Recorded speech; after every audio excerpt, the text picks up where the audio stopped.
오늘 우리가 읽은 말씀을 가지고 절제하는 삶에 대해서 나눌 때 이게 큰 은혜가 있기를 주님의 이름으로 축원합니다. 제가 과거에 한 교회에서 섬길 때 어떤 분이 계셨습니다. 그분은 참 교회에 열심히 있는 신앙 좋으신 그런 분이었습니다. 그분은 새벽 기도니 교회 봉사니 식당 봉사니 온갖 꾸준히 일에 빠지지 않고 늘 참여했고, 그리고 교회에서 누가 하기 싫은 그런 일들을 스스럼 없이 도맡아 하는 그런 분이셨습니다. 그리고 방언으로 새벽마다 뜨겁게 기도하고, 그리고 예배에 빠지지도 않고 전도도 열심히 하는 것 같은 그런 분이셨어요. 그래서 사람들은 그분을 향해서 다 성령 충만한 사람이다, 신앙이 독실한 사람이다, 이렇게 이야기를 했었습니다. 그런데 저는 그때 어린 전도사였지만 그런 생각이 들지 않았어요. 저 사람은 성령 충만한 사람은 아니다, 이런 생각이 들었어요. 왜 그러냐면 그분은 교회의 모든 꾸준히 일에 빠지지 않는 것은 맞습니다. 열심히 방언으로 기도하고, 또 어떤 사람은 그에게 은사가 있다고 해서 그 사람이 기도해주면 낫고 기도가 응답된다고 그랬었습니다. 그런데 저는 그분의 삶을 보면 그분의 가정은 무너져 있었고 자녀도 마음이 완전히 깨져 있었습니다. 그리고 또 하나는 그 집에 이렇게 구역 예배를 드리러 가보면 교회에서는 청소를, 또 식당 봉사 이런 거 열심히 하는데 집에서는 세면대가 아니죠. 그 뭐라고 해? 설거지대에 설거지가 가득 있고 집안의 청결 상태는 이렇게 썩 좋아 보이지 않았습니다. 그리고 무엇보다 제가 그분을 성령 충만하지 않게 생각한 것이 뭐냐면, 그분이 교회에 깊이 연루돼 가지고 이런저런 일을 하다 보니까 성도들에 대한 어떤 약점들을 알고 있어요. 근데 그것을 여기저기 가서 다 얘기하고 다니고 이간질하는 것을 제가 봤거든요. 그리고 그가 교회의 규칙을 잘 지키고 룰을 잘 지키지만 세상에서 편법도 잘해요. 그리고 거짓말을 너무 스스럼 없이 해요. 예를 들면 그냥 전도한다면서 이렇게 좀 앉아 있으면 된다, 이런 식으로. 그래서 저는 그런 분을 볼 때, 저분은 성도들이 겉모습을 보면서 방언도 하고 은사도 있고 새벽기도도 열심히 하고 그런 거 보면서 성령 충만하다고 했지만 저는 그런 생각을 안 했고, 그리고 한 10여 년이 지나서 지금 보니까 제 말이 틀렸으면 제가 얘기를 못 하겠죠. 근데 그분은 결국 신앙생활을 못하고 또 어디 가서 사역을 못하고 계신 걸 볼 수가 있습니다. 여러분, 오늘 사도 바울은 갈라디아 교회에 성령 충만한 사람이 맺는 성령의 열매에 대해서 이야기하면서 맨 마지막에 절제에 대해 이야기하고 있고요.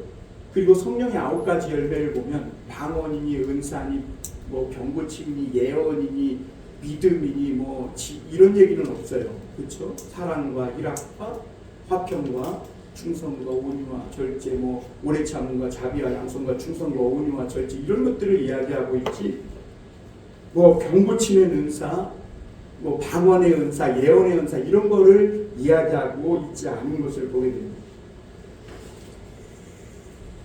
앞에 이 8가지 열매 중에 사랑이 사실은 제일 귀한 열매 아닌가, 저는 이 말씀을 묵상하면서 그런 생각이 들었어요. 그래서 첫 번째 나오나 보다, 이런 생각도 했는데, 근데 맨 마지막에 아껴뒀다 꺼내는 사도 바울의 말이 절제의 열매예요. 절제. 왜 절제가 맨 마지막에 이 위치에 있을까?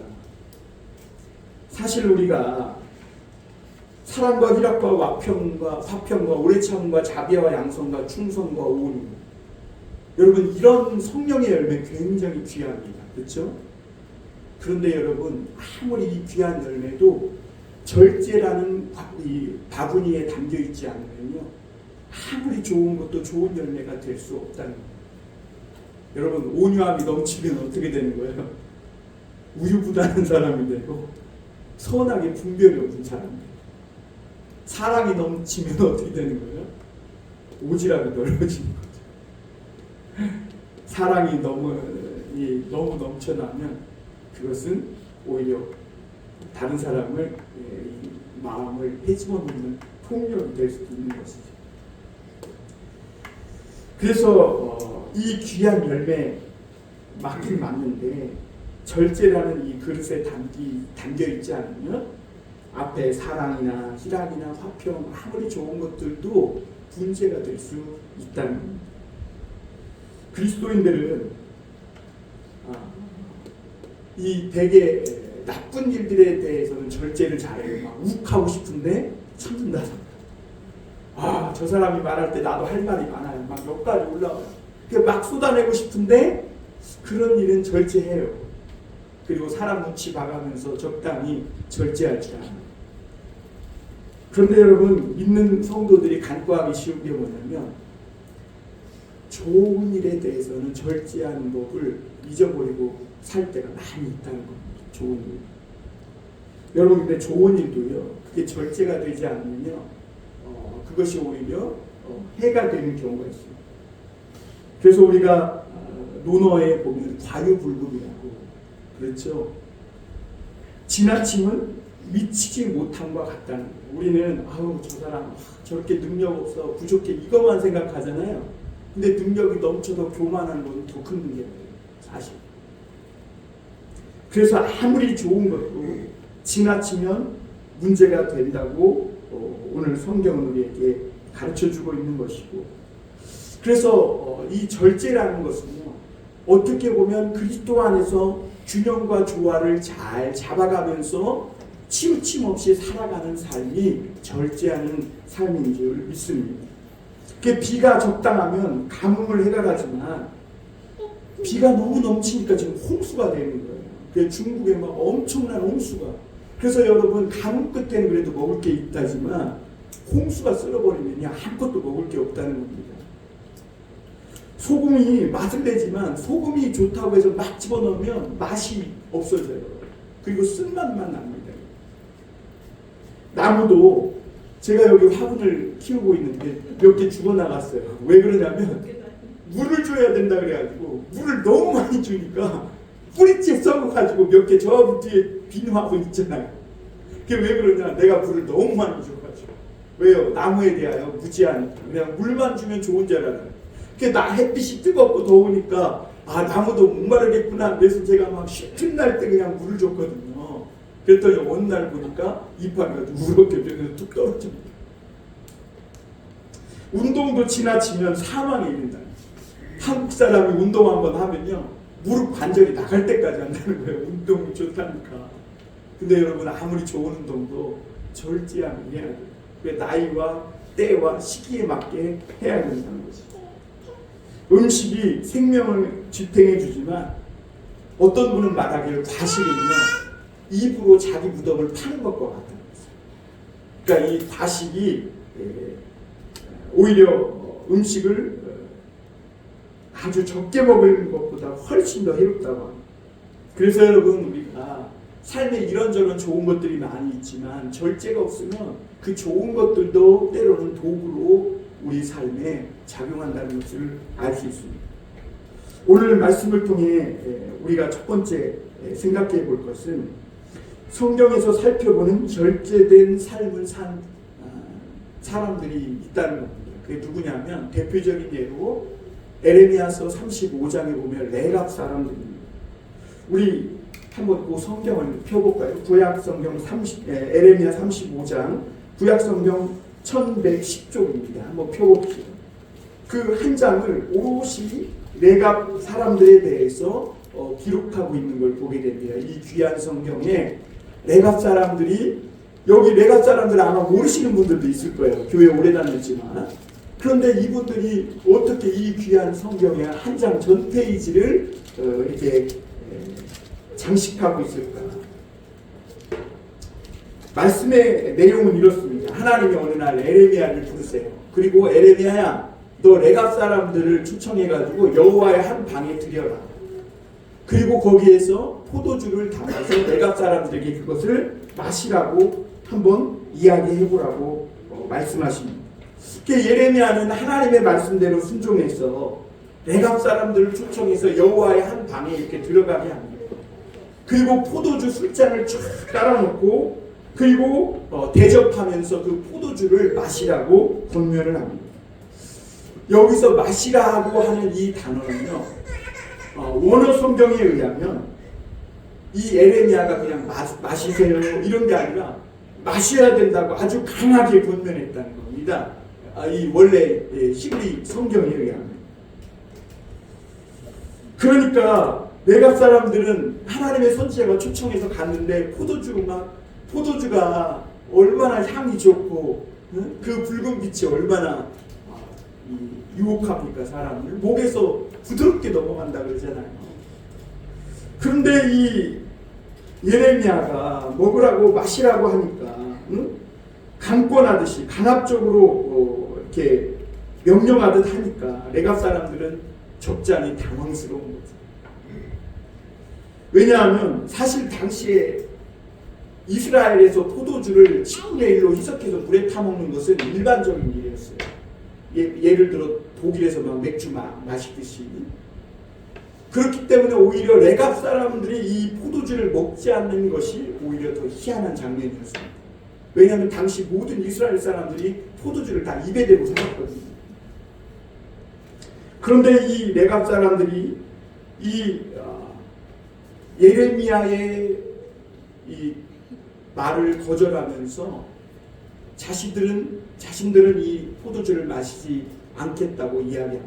왜 그러냐면 그의 조상 요나답이 포도주를 마시지 말라는 명령을 주었는데 자신들은 일생 동안 그 명령을 지키며 살았다는 거예요.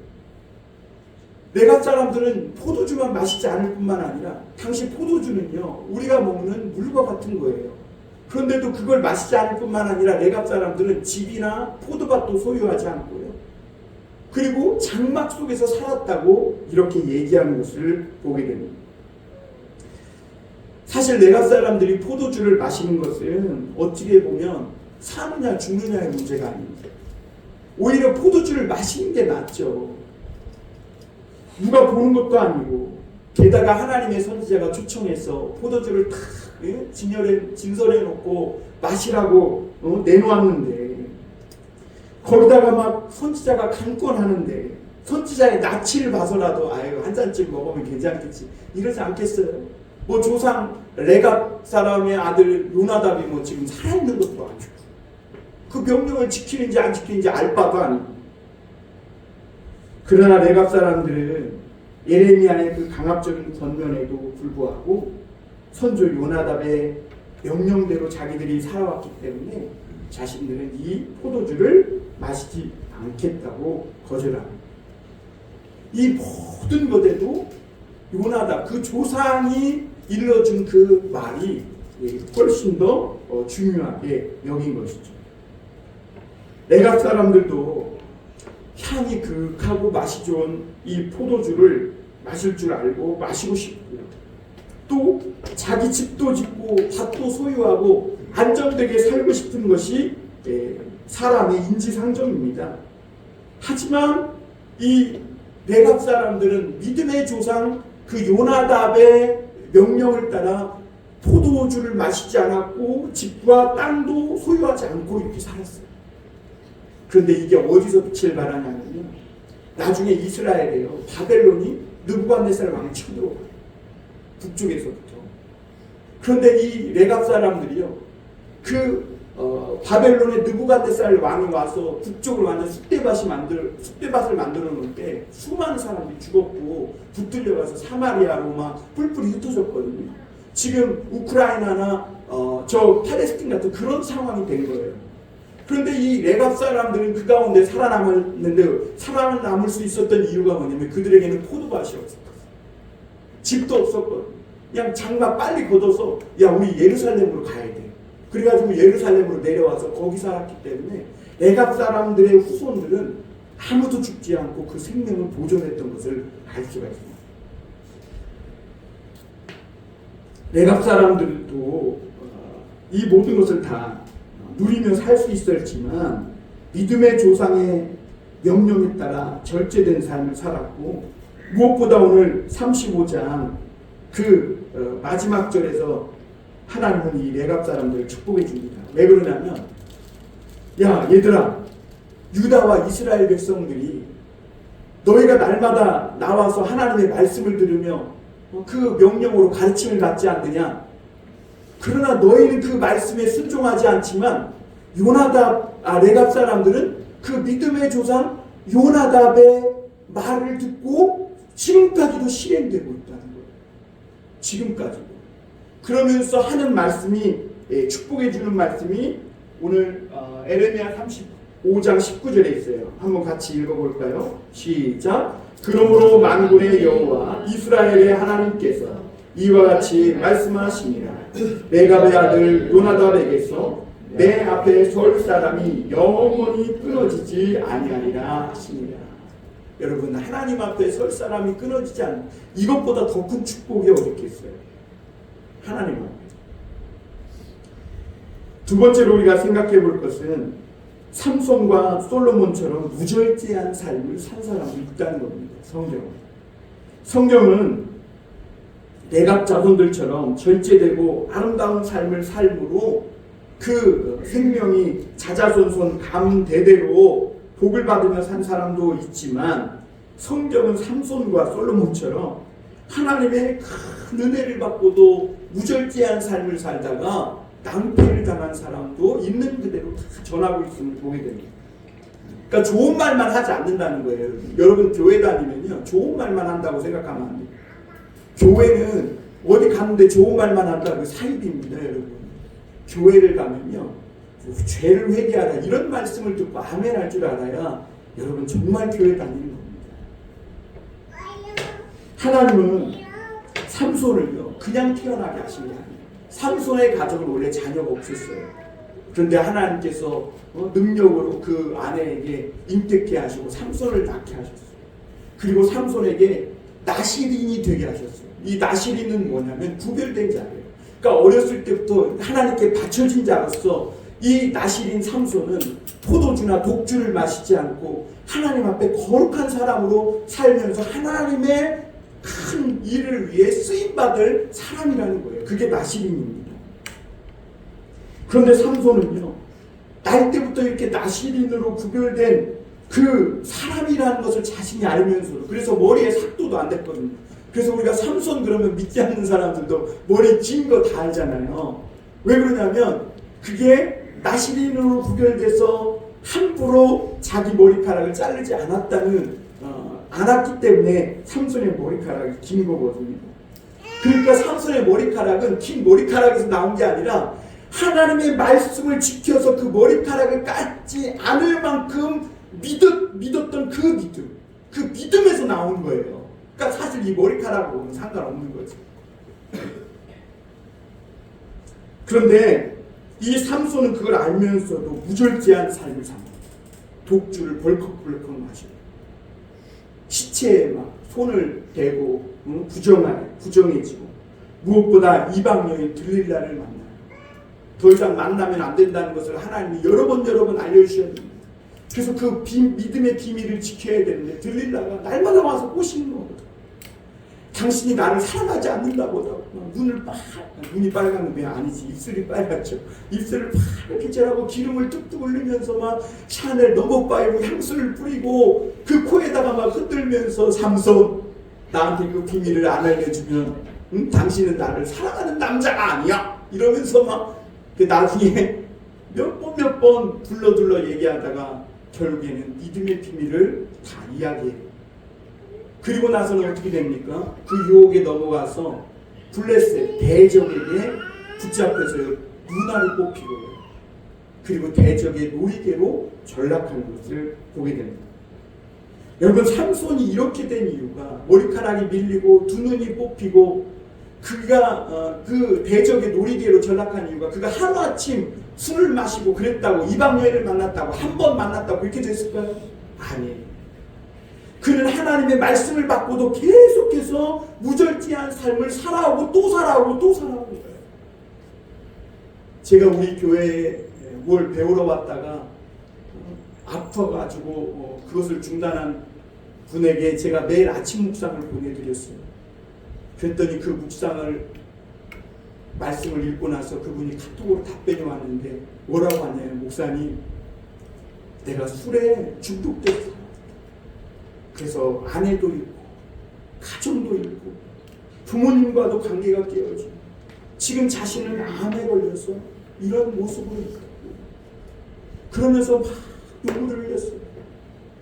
그런 메시지를 보낸 거예요. 그래서 제가 여기서 가시 같은 말을 했다가는 완전 좌절할 것 같아서 힘을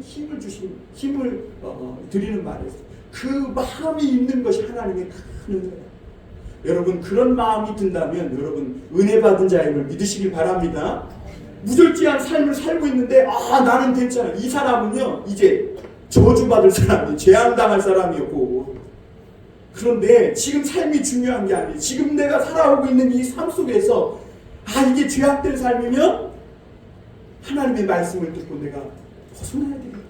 이런 마음을 먹는 사람은 은혜 받은 사람. 솔로몬 왕은 어때요? 솔로몬 왕은 처음 왕이 됐을 때 자기가 어려서 왕이 됐기 때문에 분별할 줄 모르니 하나님 나에게 도움을 달라고 하면서 일천번제를 드렸어요. 여러분, 왕으로서 얼마나 처음 왕이 됐으니 해야 할 일들이 많고 얼마나 분주하고 요구되는 일이 많겠어요. 그런데도 왕으로서 굉장히 지혜롭게 절제된 행보를 보입니다, 솔로몬. 그래서 솔로몬의 나라가 튼튼해졌어요. 그러나 이 솔로몬이 점점 부와 인기와 명성을 얻기 시작하면서 하나님을 떠나 점점 더 무절제한 삶을 살게 됩니다. 그리고 하나님 말씀에 왕이 되면 이런 일을 행하면 안 돼라고 신명기에 금지한 그 말씀들이 있어요. 신명기 17장인가요? 그런데 하나님이 금하신 것들을 막 마구 행하기 시작합니다, 솔로몬. 분명히 신명기 17장에서 하나님이 너가 왕이 되면, 이스라엘의 왕이 되면 다른 나라의 왕과 달리 병마를 많이 가지지 말아요.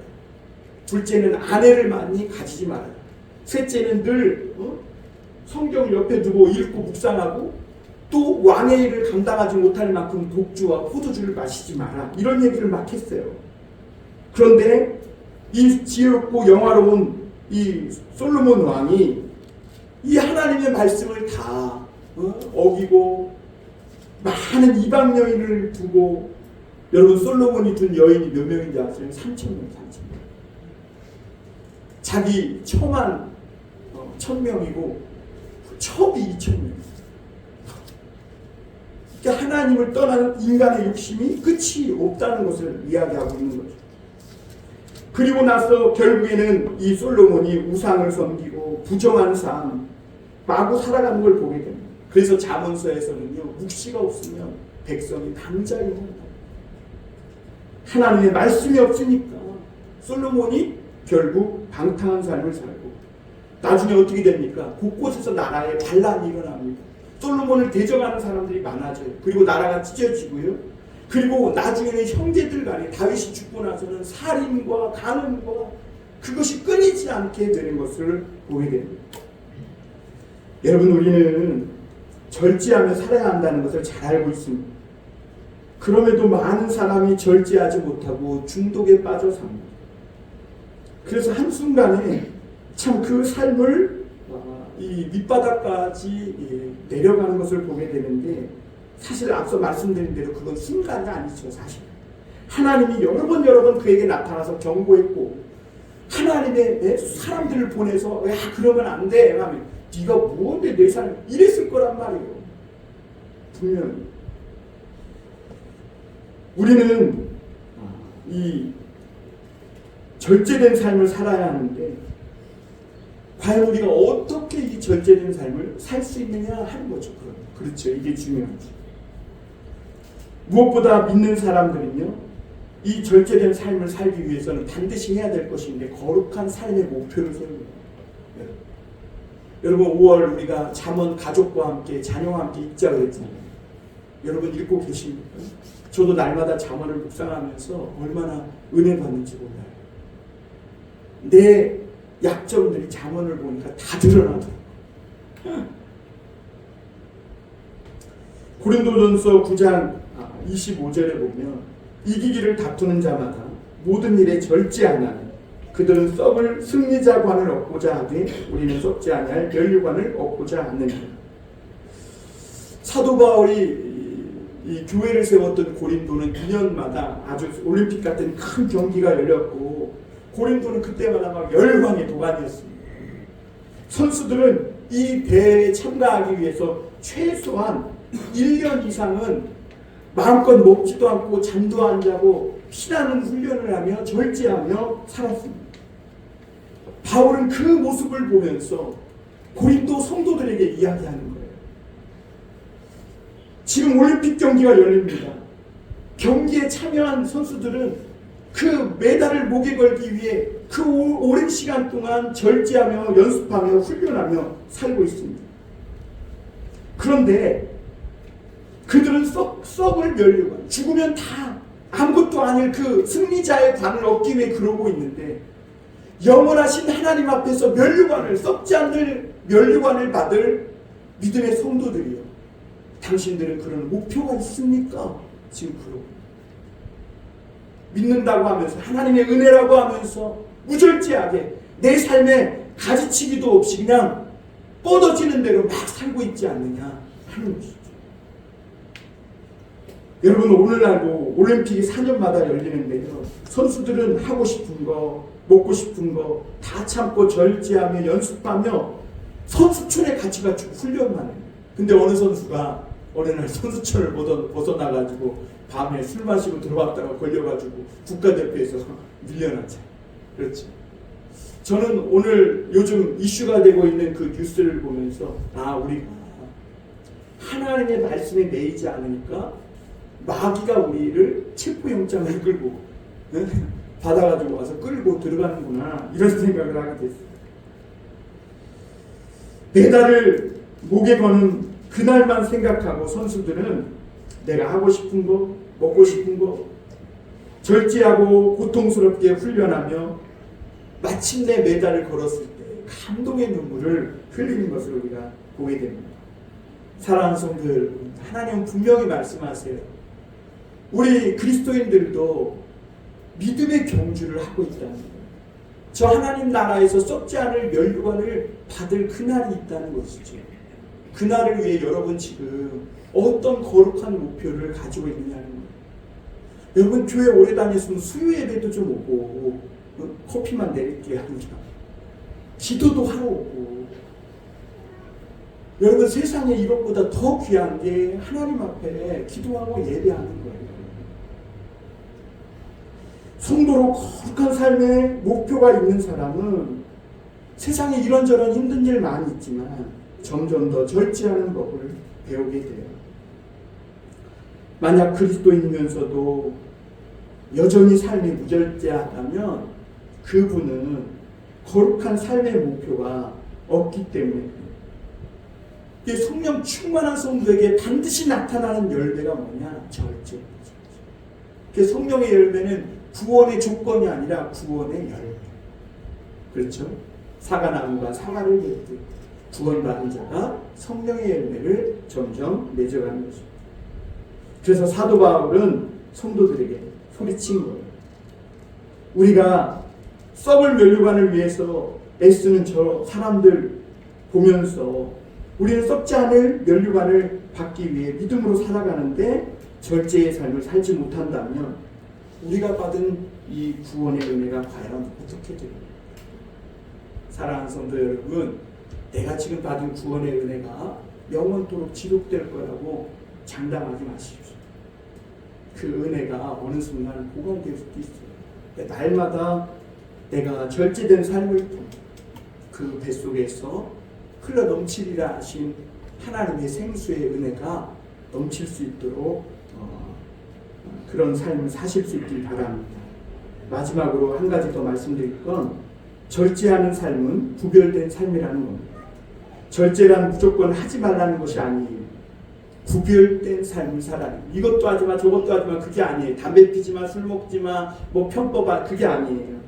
나는 하나님의 자녀라고 구별된 삶을 사는 것이죠. 그래서 성도는요, 내 것과 남의 것을 구분해요. 어떤 사람은 내 것 남의 것 구분 못해. 네 것도 내 것, 내 것도 내 것 이러잖아요. 큰일 나는 겁니다, 성도가. 먹을 것과 먹지 않을 것을 구분할 줄 알아요, 성도는. 여러분, 코로나 때 우리가 먹을 것과 먹지 않을 것 구분하는 것이 얼마나 중요했어요. 그렇죠? 네? 박쥐 같은 거 뭐 그냥 막 먹었다면 큰일 나는 겁니다. 레위기에서 하나님이 정한 음식, 부정한 음식 갈라준 것이 그게 옛날 고대 율법인 줄 알았는데 오늘날도 여전히 유효한 말씀인 것을 우리가 깨닫게 됩니다. 해야 할 말과 하지 말아야 할 말이 있죠. 또 할 일과 하지 말아야 할 일이 있어요. 하지 말아야 할 일을 지나치게 하니까 자기가 쌓았던 명예 공든탑이 하루아침에 무너져 내리는 것을 우리는 요즘 뉴스를 통해 잘 보고 있죠. 때를 따라 하나님이 지으신 리듬에 맞춰 그 보폭을 하나님의 리듬에 맞춰 살아가는 것. 그게 절제하는 삶인 줄 믿습니다. 집안에서 제가 강아지만 데리고 살아도 이제는 2마리가 됐어요. 새끼까지. 강아지를 데리고 살면서 제일 먼저 훈련해야 될 게 뭐냐면 배변 훈련. 그거 안 하니까요. 집이 개똥밭이 돼요. 개똥밭. 하나님이 인간을 자기 형상대로 창조하셨죠. 마치 부모가 자녀를, 어머니가 아기를 할수도 눈을 못 떼잖아. 예배하는 중에도 눈이 하나님께 가야 되는데 애기가 아니라. 왜요? 내가 사랑하니까. 그러니 하나님은 얼마나 이쁘겠어요, 우리가. 그런데도 하나님이 우리를 가까이 할 수 없는 이유가 뭐예요? 인간은요, 이 죄와 더럽고 추악한 일에 대해서 너무 무감각하다는 거예요. 그러니까 하나님이 가까이 하실 수 없는 거예요. 하나님은 많은 만물 중에서 우리를 구별하셨는데 우리는 많은 내 삶 가운데 하나님을 구별하지 않아. 그냥 있어도 그만 없어도 그만. 그리고 그 하나님을 내 많은 삶의 여러 가지 가운데 그냥 부수적인 거 하나로 두니까 나도 구별된 존재라는 것을 잊고 사는 거예요. 하나님이 이스라엘 백성들을 구원해내시고 광야길을 걷게 하신 이유가 있죠. 애굽에서 살던 그 죄의 노예 근성을 다 빼내고 거룩한 하나님의 자녀가 되기 위함인데, 그래서 하나님은 그 이스라엘 백성들을 애굽에서 건진 다음에 요구하신 것이 뭐냐면 내가 거룩하니 너희도 거룩하라. 그래서 레위기 19장 2절에 너희는 거룩하라. 이는 다 여호와 너희 하나님이 거룩합니다. 하나님은 우리를 구원하시고 요청하세요. 거룩해요. 세상에 믿지 않는 사람과 다른 삶을 살아라. 구원받은 구별된 사람은 자신이 하나님의 자녀라는 걸 잊지 않고 살아가는 사람이라는 것을 말씀해 주고 있어요. 우리가 오늘 집사님 기도한 것처럼 세상 속에서 살아가고 있지만 세상에 섞이지 않고 하나님의 자녀로 구별되며 살아가는 그 사람이 하나님의 자녀고, 이 삶이 성도들에게 아주 중요합니다. 여러분, 노아의 홍수 때 왜 하나님이 홍수를 보내서 세상을 심판하신 줄 아세요? 세상 사람들이 악해서요? 아니에요. 물론 그것도 있겠지만 본질적인 문제는 그게 아니라 하나님의 아들들이 사람의 딸들의 아름다움을 보고 섞였기 때문에. 그러니까 하나님의 아들들이 자기들의 구별된 삶을 입고 세상의 사람의 딸들의 아름다움만 보고 그것과 섞여서 세상 사람들처럼 살게 되었기 때문에 하나님이 보실 때 세상을 보고 한탄하시면서 물로 쓸어버린 거예요. 오늘날도 마찬가지입니다. 하나님의 사람들이 세상과 섞여서 세상 사람과 별반 다름없이 살아가니까 재앙이 오는 거예요. 여러분, 애굽의 나일강이 애굽의 풍요로운 삶을 주었어요. 그러나 그 풍요로운 삶을 주신 하나님을 잊고 살 때 애굽 땅이 그 나일강이 피로 변한 것을 알았습니다. 오늘날도 하나님을 잊고 사는 그 나라는 피바다가 돼요. 예수님은 세상에 육체로 계실 때 절제된 아름다운 삶을 통해 우리를 가르치셨어요. 마태복음 8장 20절에 보면 여우도 뿔이 있고 공중의 새도 거처가 있을 때 인자는 머리 둘 곳이 없다 그랬어요. 하나님의 아들이 세상에 왔는데 환영을 받기는커녕 머리 둘 곳도 없이 사셨답니다. 예수님은 하루 종일 말씀 가르치고 사역하시고 그럼에도 새벽마다 일어나 미명에 기도하셨어요. 이게 구별된 사람의 삶입니다. 마지막 목숨까지 절제하시며 내려놓으시며 하나님 앞에 순종하신 그 예수님의 모습을 보게 됩니다. 여러분, 우리는 다 불타는 욕망이 있죠. 사실 이 욕망은 힘이고 에너지입니다. 어떻게 보면 우리 삶이 여기까지 오도록 이끌어온 그런 에너지 원이기도 합니다. 사람은 무엇인가 끊임없이 소유하고 싶고 성취하고 싶고 무언가 되고 싶기 때문에 이렇게 발전하고 지속해 온 거죠. 그래서 예수님은 자신을 찾아온 사람들에게 물으셨어요. 내가 내게 무엇하여 주기를 원하냐? 무슨 말이에요? 너가 뭘 욕망하느냐? 그 얘기죠. 너에 있는 욕망을 주님이 일깨워 준 겁니다. 빌립보서 2장 13절에도 보면 하나님은 우리에게 소원을 두고 행하십니다. 그랬어요. 욕망을 다른 말로 말하면 소원이라고 할 수 있지 않겠습니까? 근데 문제는 뭐예요? 소원이, 욕망이 끝이 없고 도를 넘는다는 거예요. 그러니까 문제가 된 거예요. 절제라는 그릇에 담기지 않는다는 거예요. 점점 커져가는 거죠. 그래서 야고보 사도는 욕심이 잉태한 즉 죄를 낳고 죄가 장성한 즉 사망을 낳느니라. 브레이크를 안 잡으니까 충돌해서 큰 사고를 나는 거예요. 여러분, 그래서 베드로는요 늘 나서기 좋아했죠. 그 베드로후서 1장 5절에서 11절에 보면 믿음의 덕의 지식을 지식의 절제를 더하라 이렇게 말씀합니다. 여러분, 공부 다 중요해요. 그러나 그런 지식에도 절제를 더하라는 거예요. 절제가 없으면 그 지식이 아무것도 아니라는 것이죠.